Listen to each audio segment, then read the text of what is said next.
তো আল্লাহ বললেন আফালা ইয়ানজুরুনা ইলাল ইবিলি কাইফা খুলিকাত, উটকে কিভাবে আমি তৈরি করলাম এটা একটু দেখতে পারে না ওরা? আরে উটের দিকে তাকালেই তো ওরা উটের মালিক আমি আল্লাহরে খুঁজে পাবে। উটের কথা আল্লাহ কেন বললেন? উট হচ্ছে এমন আজীব একটা প্রাণী যেটা প্রাণী বিজ্ঞানীদেরকে হয়রান করে দিয়েছে। আল্লাহু আকবার, আপনি অবাক হবেন উটের যে ফিচার আল্লাহ তাআলা দিয়েছেন। মক্কার লোকেরা উটের গোশত খাইতো, উটের দুধ খাইতো, উটের চামড়া দিয়ে দ্য ফাইনেস্ট লেদার তারা বানাতো, উটের উপর মাল নিয়ে বোঝাই করে এক প্রান্ত থেকে আরেক প্রান্তে পাড়ি দিত, নিজেরা উটের উপর রাইডিং করত।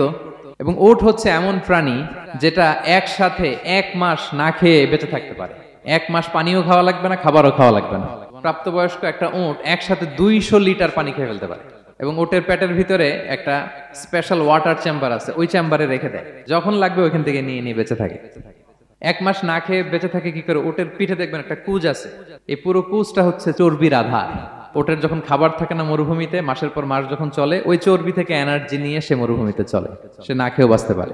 আমাদের চোখের মধ্যে যেমনি একটা পাপড়ি, এরকম এক পাপড়ি দিয়ে উটকে আল্লাহ বানায় নাই, ডবল লেয়ারের পাপড়ি দিয়েছে।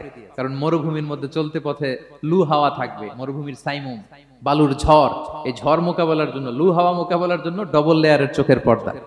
একটা পর্দা ফেলে রাখে আর একটা খুলে সে হাঁটতে থাকে, তার কিছুই হয় না। সুবহানাল্লাহ। আমাদের 98 ডিগ্রি ফারেনহাইটে স্বাভাবিক তাপমাত্রা, তাই না? 99 ডিগ্রি হলে আমাদের জ্বর, 100 ডিগ্রি হলে জ্বর, 101, 2 সর্বোচ্চ আমরা সহ্য করতে পারি। এর বেশি যদি হয় 103 ডিগ্রি হলে বেহুশ হয়ে যায় মানুষ। 4 ডিগ্রি হলে আমাদের দেহের ভেতরে যে কোষগুলো আছে এগুলো মরে যায়। কিন্তু একটা উট মরুভূমির তাপমাত্রায় প্রতিদিন 104 ডিগ্রি 5 ডিগ্রি তাপমাত্রা সহ্য করে খুব স্বাভাবিক উট চলতে পারে, তার কিছুই হয় না। এবং মরুভূমির মধ্যে যে ক্যাকটাস আছে, গুলমলতা, বড় বড় কাঁটা জাতীয় গাছ, যেই কাঁটা পৃথিবীর কোনো প্রাণী খেতে পারবে না, কিন্তু একটা উট অনায়াসে খেয়ে ফেলতে পারে।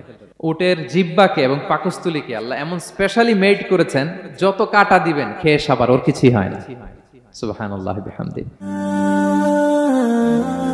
Be a part of our vision to listen and share the